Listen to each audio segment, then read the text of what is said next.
Nasawi sa pamamaril ang isang babae sa Tondo, Maynila hating gabi kanina. Nakausap pa raw ng mga taga-barangay ang biktima bago nangyari ang insidente. Patuloy namang inaalam ng mga otoridad ang pagkakakilanlan ng suspect. Nakatutok si Jomer Apresto.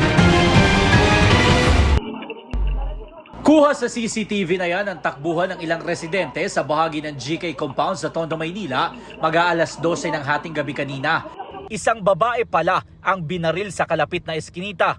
Ayon sa isang residente, naalarma siya nang magtakbuhan ng kanyang mga kapitbahay. Agad niya raw sinilip ang lugar kung nasaan ang biktima. Pagpasok ko sa loob, may nakita nga ako nakabulagtan na babae. Tapos tumawag na ako ng pulis. Ang tama niya po sa mukha eh. Kilala raw niya ang biktima sa tawag na alias Rina. Sa background po ang siguro mga gumagamit dito sa loob. Meron daw pong nakakita na wala naman daw face mask yung mukha ng bumaril.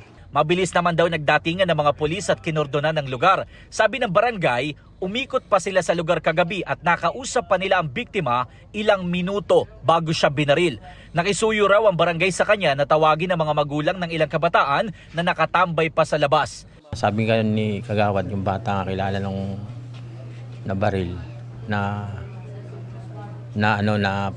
papasukin yung mga bata. Pagkatapos nun, nung nasa barangay na kami, may isang concerned citizen na tumawag sa amin na mayroon daw naganap na shooting incident dito. Sabi ng ilang residente, isang putok lang ng baril ang narinig nila. Nakita rin daw nila ang biktima na kasama ang kanyang live-in partner bago siya namatay.